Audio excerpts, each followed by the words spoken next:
Hey everybody, Coach Toolshed here, and today I'm going to bring you my review for A Plague Tale Innocence. We're going to discuss what's good, what's bad, we're going to get into whether or not I would recommend you pick the game up, and we're just going to jump right into it because there's a lot to get into here. First, let's talk about some basic facts about the game, which many of us will find to be quite positive. This is a single-player only, offline game, featuring no microtransactions, and it is not an Epic Store exclusive. So I think we can agree right off the bat, those are some very positive aspects of the game. So if that entices you anyway to go out and support the game, hey, so be it. Now, one of the prime features of the game is the setting and the atmosphere of the game. It really is one of the best features that the game has. As you can see, the world is dripping with detail. It's one of the most detailed settings I have seen in quite a long time, to be honest.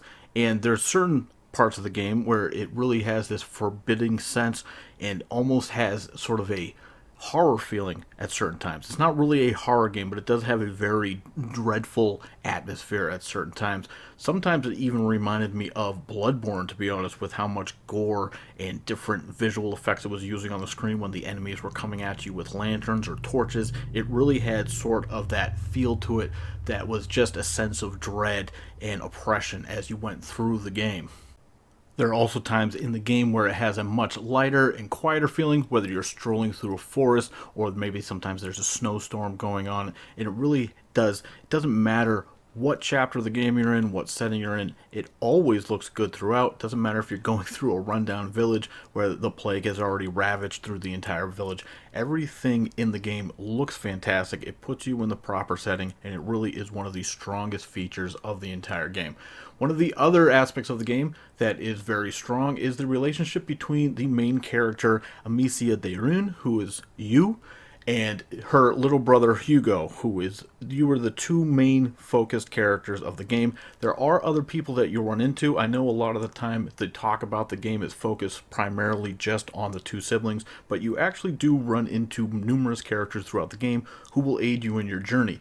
This is one of the games, it's sort of like how Naughty Dog uses their games where there's always a companion with you throughout the majority of the game. This does something very similar. You will almost always have a companion with you. It's not always the little brother. I'm not going to get into any spoiler details or whatnot of who these characters are or anything like that, but there's almost always someone with you. So even when you're going through areas where there's no cutscenes or anything like that, there still is constant dialogue and exposition going on. This is a very narrative heavy game. It's very much focused on pushing you through the storyline, and while there is enough little gameplay elements to the game where I can't call this a walking simulator, it does sort of play out like that. And because as you go through the game, you're going to come across with different puzzles and different enemy sequences where you're going to have to do stealth sections or whatnot, or get through the rat hordes using some light puzzling techniques. The fact of the matter is that there's really nothing in the game that's going to slow you down or cause you any difficulty in any way, shape, or form. Getting through the stealth areas is very simple. If you need to throw a pot or a rock to distract a guard, the stuff will be right there in front of you, basically right in front of your face, saying, hey, throw this pot, distract the guard, move on. With the puzzles themselves, it's almost not even fair to call them puzzles, because basically what you're going to be doing throughout the entire game is, if there's rats in the way, you are going to look for some sort of embers to light a fire, which will push the rats out of the way, or look for some sort of torch where you can carry around to go through the rats. They will scurry out of the way while you have the torch because they're afraid of light. And basically everything in the game revolves around using fire, either putting fires out or lighting fires to get your way through every area. And it doesn't really divulge from that throughout the entire game. And that is one of the issues that I have with the game, is that the gameplay itself is actually kind of weak. And I know that the argument will be, well, Coach, this is a narrative-focused game. Well, we're going to get into the narrative in a little bit. But as far as the gameplay goes, like I said, it's an issue where everything is going to be laid out directly in front of you. If you need to get the rats out of the way, there's going to be a torch or a pile of embers in front of you, some sort of brazier that you can set on fire. It's going to be placed right in front of you. You just look up, there it is. If you have to make rats go after a guard who's carrying a torch, you just put his torch out and the rats will take him out. It requires very little thought or effort. There are even a few situations where you could term them as being boss fights in the game, and even those are pretty simple and very straightforward, and shouldn't take the average gamer really much of an effort to get through at all. You could kind of say that the game is set up specifically for games journalists. And in many ways, this does seem like a game where if it was a movie, you could call it Oscar bait. I guess for a video game, you could call it Video Game Award bait. Because this does seem like a game which is specifically designed to catch the attention of critics. And we all know that most video game journalist critics don't really like to have too severe of a challenge. They kind of just like to blow through the game. And this actually is a perfect game if you were into that sort of thing. Like I said, it's not technically a walking simulator because there is enough different elements to the game. You're going to have to be doing enough stealth and certain combat sections throughout the game where you can't really call it a walking simulator, but it is kind of the closest thing to that. I would put this game more along the lines of a game like Hellblade, where it's a lot of exposition, a lot of dialogue, there's some cutscenes. It's definitely a narrative-focused game that is interspersed with some gameplay mechanics that is not necessarily all that strong. I will say I think Hellblade does a better job with the boss fights. Those are a little bit more challenging than anything you're going to find here in A Plague's Tale, but sort of a similar design. It also is fair to be pointed out the game like Hellblade takes about half the time to beat as A Plague Tale. Plague Tale is probably going to take you anywhere from between 10 to 15 hours, depends on how thoroughly you explore the areas, but it's not going to be certainly anything in the combat or the gameplay areas that's going to hold you up. It's just going to be how much of exploration do you want to do, because there are a few areas off the beaten path that you can go and find, and you'll get some additional dialogue, a little bit of additional insight into the backstory of the game.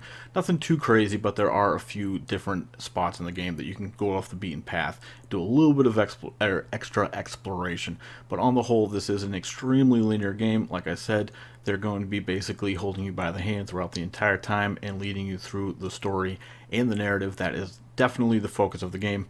And that is what we're going to hop into right now. Now, it's going to be kind of difficult for me to properly critique the narrative in the way that I would like, because this being a review, I don't want to spoil any of the narrative or the story or tell you really too much about it. I don't want to get into any of the backstory with the characters. I don't feel like that is the proper place to do it in a review.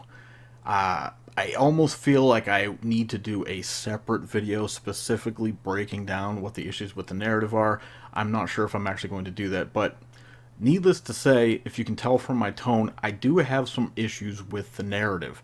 I know that this is a game that is getting a lot of praise and a lot of fanfare by people praising the narrative and how great of a story it is, and I would contend that while, as I mentioned earlier, the characters are really good and the setting and the atmosphere really help propel you through the story, I don't think that the underlying narrative, the plot line, and certainly the final third act of the game, I feel like the story really just jumps off the tracks and actually gets a little bit ridiculous at times. If you take a step back and look at it, if you take away sort of the gritty setting and the dark atmosphere and the fact that there's all sorts of tragedy going on around you, and the characters take themselves very seriously, they take the setting very seriously, everything in the game is very grim and very, very serious. And I think a lot of times when it comes to video games, especially if the game just has a dark setting and if it's very oppressive as far as the atmosphere goes, and if everything in the game is very deathly serious, I feel like the tendency is to be,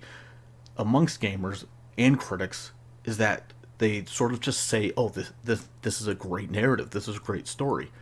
And I don't think that A Plague Tale actually pulls that off. Now, is the story bad? No, it's not. But like I said, it does seem to get a little bit ridiculous and silly at the end. Without trying to go into too heavy spoilers, at the beginning of the game, it sort of has much more of a grounding in reality. While there is some certain elements to it that are a little bit supernatural, by the end of the game, it takes a hard left turn right into supernatural territory, and that is where I feel like the story kind of goes off the rails, and I don't really feel like it holds up. I don't think that it really does the story any justice at all, and I don't feel like the game really has much of an ultimate payout when it comes to things, and it doesn't have that emotional impact that I thought that it would. Especially when you see a lot of the reviews of the game, they'll talk about how emotional it got and how sad everything is, and I just don't feel, I feel like this game swings for the fences in that regard, but I don't think that it necessarily delivers the emotional impact that it is anticipating doing. I don't think that it really lives up to the billing that I thought it would, of being a necessarily gut-wrenching, gripping tale. Certainly there's a lot of tragedy going on, a lot of bad stuff happens throughout the game, but it really didn't hit me like a ton of bricks like you would expect a game like this to do. A game that is clearly trying to elicit an emotional impact from you. For me, it just didn't deliver. And I know that maybe for some people it did. I can't really deny you if you say that you were very emotionally impacted by it, but for me, it just didn't hit. And you might say, Coach, well, you're just a cynical jerk. Of course, you're not going to be emotionally affected by anything. Well, that's not a bad observation, but consider this. Just a couple of months ago, back in February, I played Brothers: A Tale of Two Sons, and that's a game that doesn't even technically have dialogue. The characters speak in a made-up language. There's really no exposition of any kind. It's just sort of an adventure game with two brothers. You go through the game, has some pretty good gameplay elements, but it certainly is also trying to elicit an emotional response, and that is a game that actually did affect me quite a bit. I got very emotional by the end of that game, and nothing in A Plague's Tale even comes close to hitting me on that level. I mean, I don't know any other way to say it. I know that this is a game that is supposed to be trying to make you super emotional. It just didn't do it for me. Hell, I'll even say I got more emotional when I played Tales from the Borderlands, and half of that game is a comedy, and I got more emotional by the end of that game than I did in A Plague's Tale. So, on the whole, for a game that the primary selling point and the primary draw is going to be the narrative, and that is what people are going to be using to defend it, I actually don't think that the overall storyline is all that strong. If it wasn't for the relationship between Amicia and Hugo and some of the other characters that you meet throughout the game, and if it wasn't for the excellent work that the game does setting the story with the atmosphere and the detail of the world and the music and everything else, I just don't think that there's too much here to really praise aside from those aspects. I don't think that the story itself holds itself up aside from the characters. Now, I know there's a lot of people that would like to argue that point, and I would like to get into further detail about the story and explain to you exactly what I think the issues with the story are. But like I said, I don't want to get into spoiler territory. I don't want to ruin it for anyone who actually does want to play the game, because I am actually in the minority when it comes to this opinion. A lot of times you're going to read comments about this game praising the narrative and talking about how great it is. So certainly my opinion here is not the majority opinion.